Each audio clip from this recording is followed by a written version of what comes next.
ప్రభుత్వంలో నా మీద 100 కోట్ల ఇచ్చేదా వేసిండు, ఏమైంది? మళ్ళీ 10 కోట్లకు ఇచ్చేదా వేసాడు. కోట్లు చూసుకుంటే అవి ఉండేది కాదు, పోయేది కాదు. కోర్టు మీద నమ్మకం ఉంది మాకు. ఆడ 11 లక్షలు కడితేవి, అంతకుముందు కడితేవి. ఇక సిరిసిల్ల లాంటి నియోజకవర్గం వల్ల మొన్న వరదలు వస్తే చచ్చిపోయారు, 1 రూపాయలు ఇచ్చినావా? ఈ 10 లక్షలు ఇచ్చుకోపోయి ఇక సిరిసిల్ల ఇస్తే ఏమే? కోట్ల రూపాయలున్నాయి. ఇజ్జత్ తెలంగాణ రాష్ట్రంలో వేయాలంటే నువ్వు మీ అయ్య బయటికి రారు. నువ్వు మీ అయ్య తిట్టిన తిట్లు ఎవ్వరు తిట్లే. నేను లవంగం తింటే తంబాకు అన్నావు, సిగ్గుండాల కొంచెం అన్నా. ఇజ్జత వేరాదా? నన్ను వాడు వీడు అని మాట్లాడినావు, ఇజ్జత వేరాదా నీ మీద? మీ అయ్య నా తలకే 6 ముక్కలు నట్టున్నాడు, ఇజ్జత వేరాదా? నీ అయ్య నన్ను వాడు వీడు అని ఏ భాష అంటే ఆ భాష మాట్లాడాడు, ఇజ్జత వేరాదా? తెలంగాణ రాష్ట్రంలో ప్రజలను దళిత బంధు, దళితులు ముఖ్యమంత్రి చేస్తాన్నావు, మోసం చేస్తావు. ఇజ్జత వేస్తే ఏడుంటావు నువ్వు? యువతకు ఉద్యోగాలు ఇస్తావు, మోసం చేస్తావు. ఇజ్జత్ వేస్తుంటే నువ్వు నీ అయ్యి ఏడుంటారు?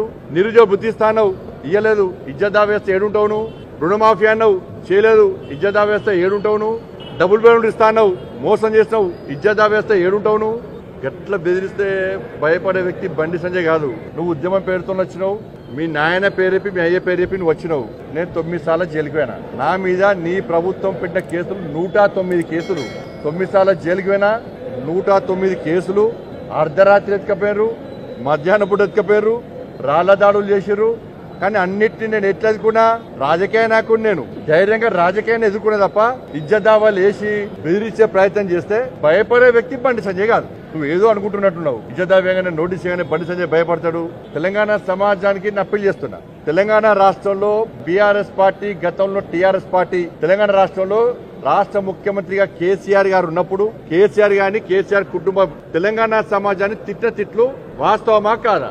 అదే కుటుంబం ఇవాళ నాలాంటి సామాన్య కార్యకర్తల మీద ఇజ్జదావా వేసి బెదిరించే ప్రయత్నం చేస్తే వీళ్ళని ఏం చేయాలో తెలంగాణ సమాజం ఆలోచించాలి. ఇది కరెక్టా? నేనే బూతులు మాట్లాడలే, ఇక్కడ వాస్తవాలు మాట్లాడినా. నేను కోట్ల పక్కన నిరూపించుకుంటా. ప్రజాప్రతినిధిని నేను ఫీల్డ్ మీద కొట్టాడేటువంటి నాయకుడిని. నేను రాజకీయంగా ఎదుర్కొంటా తప్ప నేను ఇజ్జదావాల పేరుతో బెదిరించే ప్రయత్నం చేయాలి. నాకు రాజకీయంగా ఎదుర్కొనే దమ్ము నాకున్నది. నేను మొన్న సవాల్ చేసిన, నన్ను తంబాకు తింటావు అన్నావు. నేనేమన్నంటే నా తంబాకు తింటావు అన్నావు కదా, నేను నా కుటుంబ సభ్యులతో సహా వచ్చి ప్రమాణం చేస్తాను. నువ్వు డ్రగ్స్ తీసుకుంటా లేవు అని చెప్పి నీ కుటుంబ సభ్యులతో వచ్చి ప్రమాణం చేయమని అన్నా. ఎందుకు రాలే? మరి నా మీద ఆరోపణలు చేస్తావు కదా, ఎందుకు రాలే అంటున్నా.